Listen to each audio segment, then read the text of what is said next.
Welcome back. Welcome back. So moving on with vitamin deficiencies, and we wrapped up what kind of went long with vitamin C.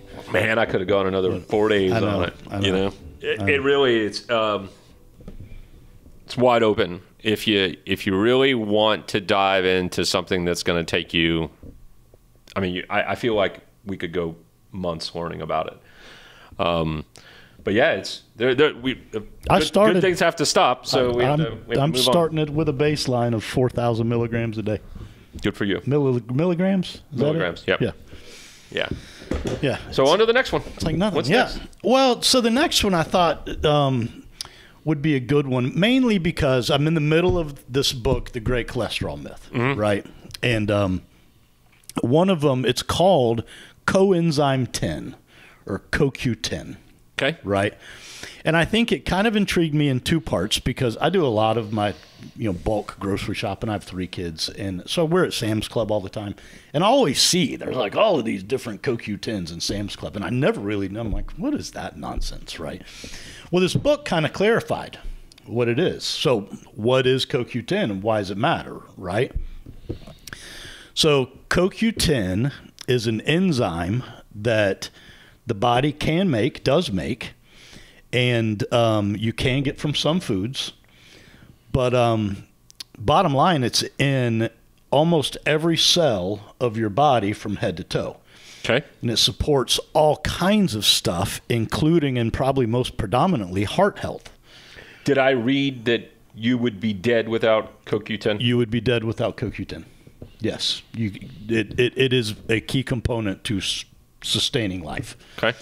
So speaking of heart health, right? If you look through the body, the highest concentration of CoQ10 is actually in the heart. Okay. Right. So it's critically important for us to have. Right. So, why might we be deficient? Right. Age can be a factor. We simply produce less as we age. But probably, no beating around the bush, probably the greatest reason for diminished CoQ10 levels is that statins that Americans take left and right for cholesterol, whatever it is that's in statins that blocks or lowers cholesterol, it also blocks the natural production of CoQ10. So at that point, you're left to getting it simply from dietary sources or supplementation. I imagine it's a snowball going the other way because if you're on statins, it's even if you take it, the supplement you're probably going downhill. I imagine, yeah, and I don't know. I mean, I imagine if you're on statins, I think I read he said run, don't walk to your local CoQ10 dealer. Yeah, and get on it. Like it. To your point, all kinds of processes that go on, and you absolutely need it. If you don't have it, muscle aches and pains. Oh yeah. I mean, what are some of the symptoms? Well, I kept the list open: heart health, brain health, reproductive health, because he gets into it here in the book, but it has something to do with our hormone production and whether we are properly creating testosterone, estrogen, and progesterone. A lot of people that go on statins, again, this isn't a beat up statin story, but a lot of people that go on statin, men, end up with ED. You say it. Say it out loud. ED. No, say the whole word. No way. No way. So it is this snowball effect of, right. I'm taking something for my cholesterol that diminishes my CoQ10 that literally can then give me migraines, makes your thing not work right. This really should have been a part of the gateway drug series that we did. Yeah. Well, that's a great point. Well, but we're going to do all on cholesterol by itself, right? But this is really on would you consider it a vitamin, mineral? What is it? It's an enzyme.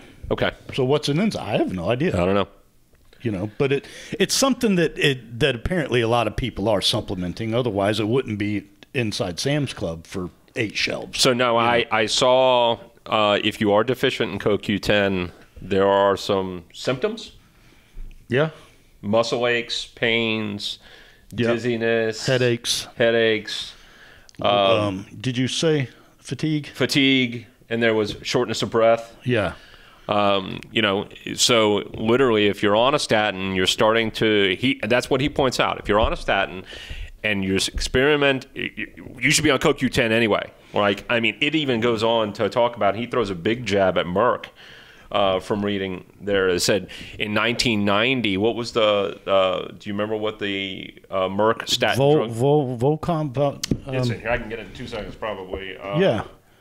Well, while he's looking for that, basically they figured out that the statin, one of the biggest ones, was blocking CoQ10, and they actually created a Zocor.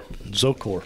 So yeah, Merck had the largest producing statin drug, Zocor, in 1990, and they actually filed for a new drug application for a CoQ10 supplement to go along with their statin. Yeah. And decided it wasn't economically smart to co-market it, because somebody'd say, hey, why do we need to take CoQ10 alongside this statin?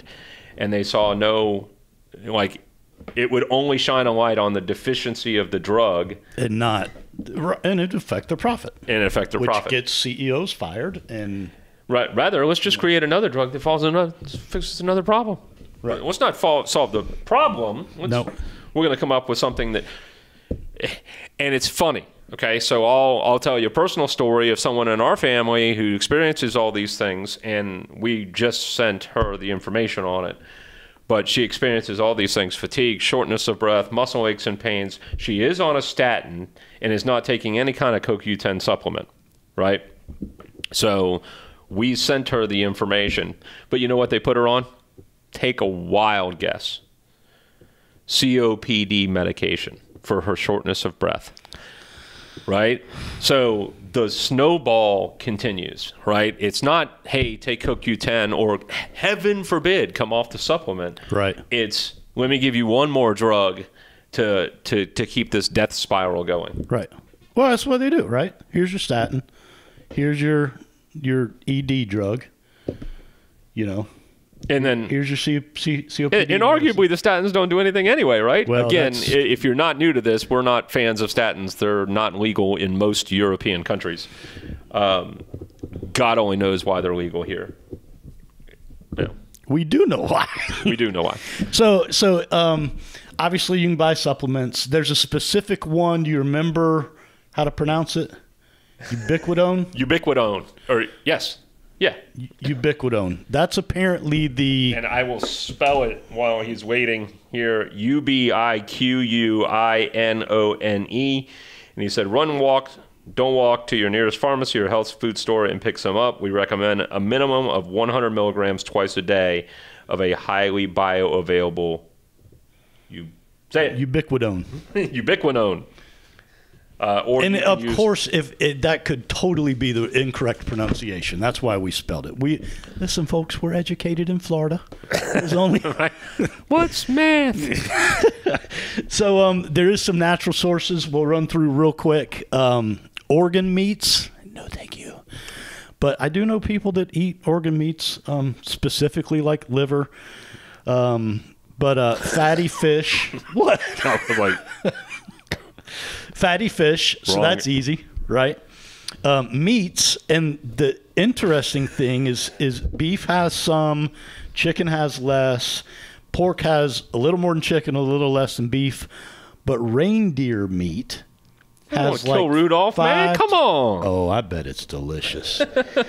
I would totally eat. What is that? It's like a miniature elk, right? You know, but yeah, it's got like 5 times what beef does for whatever reason. Soybeans, which I will not eat soybeans. You know, that's a personal You said choice. Broccoli? Yes, broccoli is actually very high. So that was the next one. Vegetables. Broccoli has a high CoQ10. That's actually the only one they list specifically by itself. And then nuts and seeds. So what's that sound like? Ketogenic diet. Fish. Vegetables, nuts, and seeds. Is that the Inuit tribe diet? Right. It seems very much ketogenic. It's funny you mentioned that. I remember after my dad's heart attack, the doctor said when we send him home, he cannot have any leafy green vegetables, specifically broccoli. For real. I mean, here we go. Right. Bad advice. Bad advice. But of course, he got like 15 stents, which were bad advice too. So there's that. One thing that I didn't come in prepared for today, and I'm curious, is this part of a regular blood panel that you can find out? Do you know how you test for? I imagine there's got to be a test for this, but CoQ10? CoQ10. I'm sure anyone can Google that in probably about 30 seconds flat. Yeah. I would recommend, again, a naturalist, someone like that who would, has an MD working for them that can do a blood panel and diagnose it. I recommend that all for your vitamins and minerals. I mean, what are you deficient in? I mean, it's crazy, right? I mean, if you're deficient in vitamin C or vitamin D, those are big problems. Yeah. We're going to get into some of them. Well, obviously, we got into C, but we're going to get into D at some We have point. an employee that just found out he's vitamin D deficient, and he's from Venezuela. Right. How are you not getting enough sun? Right. But it is what it is, I guess. The Western lifestyle, and being inside too much, and we've talked about this stuff. We won't beat that up again, but this one was good. I liked it. CoQ10, it's apparently a lot more vital than I realized. No, I've never heard of it. I never heard of it until you mentioned it as part of the Great Cholesterol Myth. Great book so far. Yeah. Yep. All right, guys. Questions, comments, concerns, hit us at snackcast@yes.fit. Stay moving. See you.